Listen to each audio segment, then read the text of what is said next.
ओम साई राम।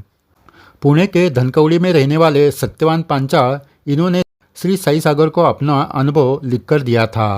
वो उनके ही शब्द में आपको बता रहे हैं।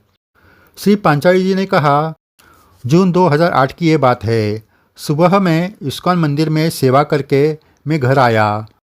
दोपहर को खाना खाने बैठने ही वाला था कि दरवाजे पर किसी की आने की आहट हुई। मैंने देखा तो दरवाजे पर एक बूढ़ा आदमी आया है। सिर पर गांधी टोपी, शरीर पर सदरा और धोती पहने हुआ, कंधे पर झोली, चेहरे पर छोटी दाढ़ी मूछ थी। चेहरे पर सात्विक प्रसन्न भाव था। मैं रोज श्री कृष्ण भगवान की सेवा करता हूँ। उसका संस्कार मुझ पर होने के कारण उनको देखते ही मुझे बहुत प्रसन्नता हुई। मैं बाहर आते ही उन्होंने कहा, मुझे सिर्फ 1 रुपया और एक रोटी दे। इतना कहकर वो वहीं नीचे बैठने लगे। मैंने उनको अंदर आने के लिए कहा। फिर वो अंदर आ गए। मैंने कहा, खाना तैयार है, पेट भर खाना खाओ। मैंने पत्नी को खाना परोसने के लिए कहा। मैं भी उनके साथ खाना खाने के लिए वहीं बैठ गया। पत्नी ने हम दोनों के लिए खाना परोस कर लाया। हम खाना खाने लगे। फिर खाना खाते वक्त मैंने उन्हें पूछा, बाबा आप कहाँ से आए हो? उन्होंने कहा, भगवान के गांव से। मैं कुछ समझ नहीं पाया। फिर उन्होंने आगे कहा, भगवान के गांव से मतलब शिरडी से आया हूँ। शिरडी का नाम सुनकर मेरी जिज्ञासा और बढ़ गई। मैंने पूछा, शिरडी में आप कहाँ रहते हो? आपके घर में कौन कौन है? मैं जब भी शिरडी आऊँगा तो आपको ज़रूर मिलूँगा।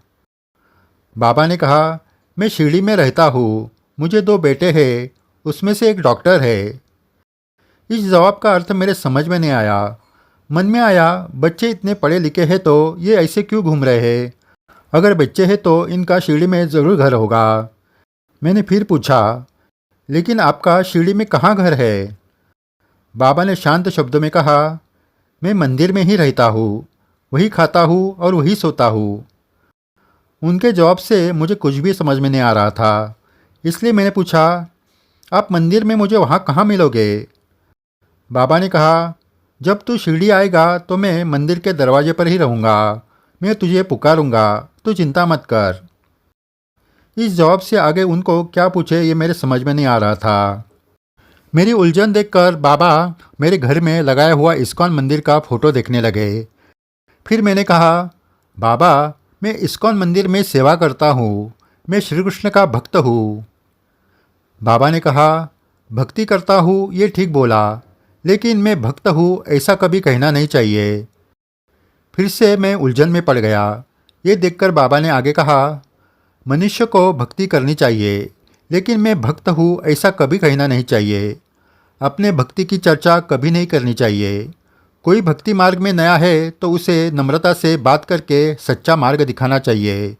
हम पुराने सेवक हैं, हमें ज़्यादा समझता है ऐसा सोचकर किसी के साथ व्यवहार नहीं करना चाहिए। भक्ति करते वक्त नम्रता रखिए, अहंकार नहीं। भक्ति मार्ग में आपको जो मिला उसका गर्व कभी मत करो। जो मिला है वो कुछ नहीं, हमें और भक्ति मार्ग में और आगे जाना है ये सोच रखिए। बाबा की ये सुमधुर वाणी में श्रवण करने लगा। उन्होंने आगे कहा, पत्नी के साथ कभी झगड़ा नहीं करना। दरवाजे पर हमेशा 2 राक्षस रहते हैं। पति पत्नी का झगड़ा होते ही वो घर में आ जाते हैं। उससे घर में लक्ष्मी ठहरती नहीं। इसलिए आदर और नम्रता से गृह गृहस्थी व्यतीत करना। बाबा ने बहुत देर तक बहुत सारे उपदेश किए।